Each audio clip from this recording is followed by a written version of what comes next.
L'enjeu commercial, il se traduit par « il faut qu'on achète mon article, il faut qu'on achète mon journal hein ». C'est comme ça qu'ils vivent. Hein. Donc en fait, la technique rédactionnelle, ça va être de mettre du teasing, souvent, de mettre un peu de détails en haut. Hein.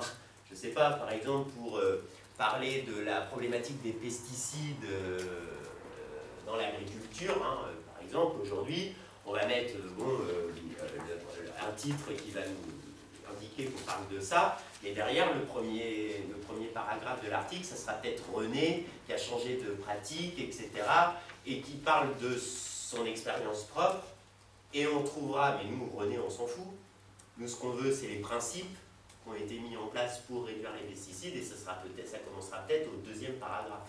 Hein. Mais ça, on peut vraiment le voir toujours en lisant la première phrase des paragraphes, toujours tac, tac, tac, tac. Ça, c'est pas utile, c'est du détail, je zappe et je passe au paragraphe suivant. D'accord? Donc la technique marchera toujours, il faudra toujours faire attention à ce petit détail-là, surtout dans les articles de presse. Hein. D'accord, ça va? C'est clair? Donc, quand vous lisez un dossier documentaire, quand vous faites le survol d'un dossier documentaire, quel que soit le concours, hein, déjà, premièrement, vous considérez que le dossier est une aide. Le concepteur du sujet, il a bossé là-dessus pour sélectionner les parties de documents utiles. Sur 25 pages, sur une problématique comme ça, les parties de documents qu'on a sélectionnées, c'est bien les parties de documents utiles et non pas inutiles. Hein. Il n'y a pas de piège, bien sûr. Hein. Donc on a bossé là-dessus. Et on a organisé le dossier. Et l'organisation du dossier, elle est toujours dans deux objectifs qui peuvent être un peu contradictoires, mais qu'il faut comprendre. C'est garantir l'égalité d'accès à l'emploi public. Il ne faut pas que ça soit un coup de bol, en fait. C'est-à-dire, j'ai eu la chance de tomber sur ce thème-là, mais sur un autre, j'aurais fait n'importe quoi. Ok ? Donc, l'organisation du dossier est faite pour que l'information soit claire pour tout le monde, et non pas que pour le spécialiste. Mais aussi, il y a toujours un enjeu aussi de sélection. Donc, il faut toujours faire attention quand on lit la liste des documents. Est-ce que ça serait organisé dans le sens ou pas? Le principe, donc là, c'est pas que l'ENA, c'est pour tous les concours, le principe, toujours vérifier, il y a des exceptions, hein, un principe, c'est fait aussi des exceptions, il y a des exceptions à ce principe, mais le principe, c'est que les dossiers documentaires sont toujours organisés dans le sens de la commande et de l'histoire que vous allez raconter ensuite, toujours. Donc quand vous faites des analyses de dossiers ici, au départ, surtout vous ne prenez jamais la tête, vous commencez toujours par le document 1 et vous terminez toujours par le dernier document. De toute façon, il faut analyser tous les documents. Et comme vous n'êtes pas spécialiste du thème, c'est pas vous qui allez savoir s'il faut commencer par le document 12, 24 ou 2. Hein. D'accord, hein. Sinon, ça veut dire que vous vous auto-piégez. Hein. Vous auto-piégez. Hein. Si on vous a mis le document 1 en premier, si ça se trouve, c'est pour vous aider à analyser la suite. Hein. D'accord, hein. Donc quand on analyse un dossier, donc analyse de la commande, je me pose les bonnes questions, je structure mon outil, je lis la liste des documents, puis après je commence par le document 1 et je termine par le dernier document. Ok? Tout simplement. Ça va? Ensuite, on descend donc dans les documents. Donc clairement, voilà comment ça va se passer. On va le faire ensemble cet après-midi. Hein. D'abord, je rentre dans mon dossier. Hein. D'abord, je regarde toujours la tête du document, toujours. Comment il est structuré. Est-ce que c'est long ou pas? Est-ce que c'est écrit gros, petit? Est-ce qu'il y a une structure apparente? Est-ce qu'il y a des caractères gras, des petits sous-titres? Hein? Je regarde d'abord, je feuillette rapidement le document. Ensuite, en fonction de cette structure, est-ce qu'il y a une introduction, par exemple, ou pas? Je visualise. Je vais descendre. Donc ici, par exemple, ça va être la première phrase des paragraphes, parce que c'est des articles, une idée par article, et je n'ai pas de structure apparente, c'est-à-dire je n'ai pas de titres sous-titres qui peuvent me guider hein, dans le document. Ensuite, après, vous allez voir qu'on a des documents totalement différents à chaque fois, donc c'est pour ça qu'il est pas mal aussi au niveau de la méthode. Donc voilà le principe. Quelle que soit la nature, je suis toujours dans ma présentation théorique de la méthode. Hein. Quelle que soit la nature du texte que vous avez sous les yeux, quelle que soit sa nature.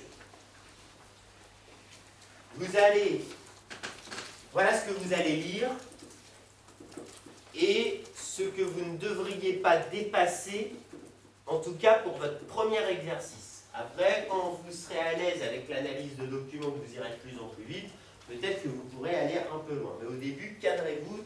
N'oubliez pas qu'on est là pour de la méthode. On n'est pas là pour réussir cet exercice-là en particulier. Le jour où vous vous présenterez l'ENA, ça sera un autre exercice auquel il faudra vous adapter. Donc ce dont vous avez besoin, c'est vraiment de la méthode.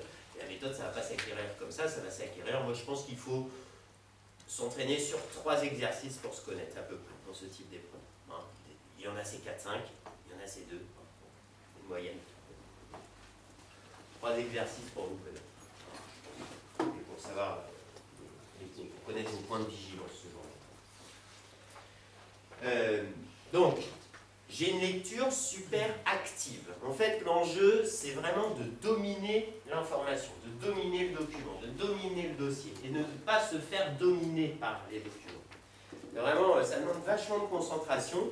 Techniquement, c'est pas difficile à expliquer ni à comprendre, techniquement, hein, je vous l'explique. Après, quand vous êtes face au document, c'est autre chose, et ça demande vachement de rigueur et de concentration. Pourquoi? Parce que moi, je vais vous demander de vous arrêter maximum à la première phrase des paragraphes. Mais vous, enfin nous, tout le monde, hein, moi aussi, hein, quand on lit quelque chose, bah, notre champ de vision, c'est pas que ça. Notre champ de vision, c'est pratiquement tout le document. Et on a envie de lire, on a envie de descendre. Et au début, vous n'allez peut-être pas comprendre pourquoi je vous dis, alors parce que vous allez voir une information qui pourrait être utile, et puis moi, je vais vous dire de ne pas y aller, vous arrêter, en fait. Vous allez voir qu'en fait, si vous descendez dès le départ, vous allez perdre beaucoup d'énergie. Si vous êtes dans la recherche du piège, de l'information qui est perdue au fin fond d'un paragraphe, ah bah si je lis pas tout, je vais rater des choses, etc. À la fin, vous lirez tout systématiquement, vous perdrez beaucoup d'énergie, ça sera très difficile de repérer l'essentiel dans un dossier. Que si vous vous concentrez sur la méthode, vous verrez qu'à la fin de votre classement, au bout d'1 heure et demie, vous avez tout, parce que les documents se répètent et se complètent. Toujours, en fait. Hein.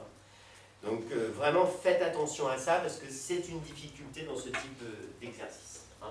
Et même si, même moi qui fais ça depuis 15 ans, j'espère que vous m'enviez, et qui donne des conseils aux gens, des fois, quand je fais un anal, je manque de concentration, je peux me faire avoir si je manque de rigueur. Et à la fin, j'y arrive pas, en fait, c'est systématique. À la fin, on a trop d'infos, on a dépassé le temps, on a perdu de l'énergie, on en a marre. Et en fait, on s'est fait avoir par le dossier, en fait, quoi.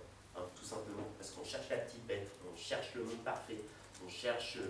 on est trop dans la solution dès le départ, on a priorisé la solution à la réflexion. Et donc, on descend dans les documents. Surtout, pensez d'abord réflexion et méthode. Toujours pour vous cadrer là-dessus. Hein. Donc, titre, j'arrête. J'ai un titre général, document 1, titre général, je lis le titre, j'arrête. 2 questions systématiquement pour dominer. Et pas se faire dominer. À chaque fois que je lis un titre, j'arrête, je ne vais pas plus loin. De quoi ça parle? Est-ce que ça répond à la commande? Si le de quoi ça parle est clair, j'ai compris l'idée, je n'ai pas forcément besoin de descendre. J'ai compris l'idée. Deuxième question, est-ce que ça répond à la commande? Première hypothèse, oui, ça répond à la commande. Je ventile donc l'idée, je note l'idée, je l'écris, l'idée que je viens de comprendre, sous l'axe qui me semble le plus pertinent, okay, que j'ai sous les yeux. Attention, surtout au début, vous allez voir que c'est difficile. On a envie de le mettre là, on a envie de le mettre là. Est-ce que ça va me... Est-ce que, par exemple, la loi de 2001, quand je vais trouver les idées, les dispositions de la loi 2001, est-ce que c'est un dispositif actuel? Est-ce que c'est une évolution des principes? Vous allez voir que ce n'est pas si facile que ça. Mais quand vous êtes ici sur vos 2 à 4 au départ, vous n'êtes pas dans la solution. N'oubliez jamais. Et après, il y a encore d'autres étapes qui vont vous aider à organiser. Donc ici, vous savez que c'est utile pour répondre à la commande, mais vous avez du mal à classer entre les actes, c'est pas grave. Vous classez l'information là où ça vous semble le plus pertinent. Si c'est à réorganiser au bout d'1 heure, vous le referez avec l'autre outil que je vais vous proposer, il n'y aura pas de souci. Le plus important, c'est que vous ayez l'information et que vous vous débarrassiez du dossier. D'accord, hein? Ok? Ici, vous êtes dans le brainstorming, vous n'êtes pas dans la solution. Ce n'est pas ça que vous allez rendre à votre correcteur. Ok? Donc titre, j'arrête. De quoi ça parle? Est-ce que ça répond à la commande? Si le de quoi ça parle est clair, je n'ai pas forcément besoin de descendre. Si ça répond à la commande, je ventile l'idée sous l'axe qui me semble le plus pertinent. Je ne suis pas scotché sur la solution, je pourrais faire évoluer après, donc c'est pas très grave. Je me lâche. Ok? Je ne note surtout pas le numéro de la page et le numéro du document, parce que si je fais ça à chaque idée, vous allez voir qu'après ça c'est horrible. Horrible. Et de plus, je ne reviens pas en arrière. Donc je me débarrasse vraiment du dossier. Ok, hein, mentalement et techniquement. Deuxième hypothèse, je lis un titre, de quoi ça parle, c'est clair. Est-ce que ça répond à la commande? Non, ça ne répond pas à la commande. Donc ça veut dire que c'est une partie du dossier. Donc il n'y a jamais de document hors sujet, hein, jamais. Hein. Donc c'est une partie d'un document qui n'est pas utile pour répondre à la commande. Je passe à la partie suivante, c'est tout. Je ne barre pas dans mon dossier, j'écris pas sur ma fiche ça ne répond pas à la commande ou quoi. C'est tout. Si j'ai compris à 9 h que ça ne répondait pas à la commande, à 9 h 30, je me rappellerai que ça ne répond pas à la commande. Il n'y a pas de souci, en fait, hein. Il n'y a pas de problème. Je passe à la partie suivante. Donc, si le titre n'est pas clair, je lis un titre, ou alors il n'y en a pas. Premier document, là, il n'y a pas de titre, hein, par exemple. Hein, bien adapté, donc on descend d'un cran, en fait, à chaque fois. Titre, sous-titre, idem. De quoi ça parle? Est-ce que ça répond à la commande? Si l'idée que je viens de comprendre, donc que je suis capable de formuler, répond à l'un des axes, je sais que ça répond à la commande, je ne sais pas trop bien où le placer, mais c'est pas grave, je l'écris là où ça me semble le plus pertinent. Si ça ne répond pas à la commande, je passe à la partie suivante, toujours. Hein. Titre, sous-titre, caractère gras, italique, encadré. La limite dans votre entraînement, c'est la première phrase des paragraphes. Ce qu'on va faire ensemble cet après-midi, on va voir si ça fonctionne à la fin. Ok? Vous arrêtez là. Si vous allez plus loin que la première phrase des paragraphes, vous lisez trop. Vous lisez trop. Alors des fois, bon, il y a toujours des exceptions au principe. Hein. Voilà le principe super important, vous, dans votre approche de cet exercice. Ok? Et à chaque fois, de quoi ça parle? Est-ce que ça répond à la commande? Ok? C'est vraiment les deux questions essentielles ici, qui vont vous permettre de dominer vraiment l'information, de classer, puis au fur et à mesure de votre classement, donc de l'avancée dans le dossier, tout ça, ça va se remplir, et vous aurez de quoi formuler un raisonnement après. Forcément, hein. Vous aurez encore une heure, plus d'une heure derrière pour l'organiser avant la rédaction, hein. Donc vous avez largement le temps en fait. Hein. C'est bien ça qu'il faut vous dire, c'est que vous avez largement le temps. Ne soyez pas pressé par ce temps limité, dites-vous bien que vous avez largement le temps et que vous n'aimeriez pas non plus que ça soit 6 heures. Hein. Dites-vous bien que c'est aussi une chance. Ok, est-ce que vous avez des questions sur tout ça? Est-ce que ça vous semble clair? Est-ce que ça répond à vos attentes? Est-ce que ça vous aide? Est-ce que vous avez des questions avant d'aller manger?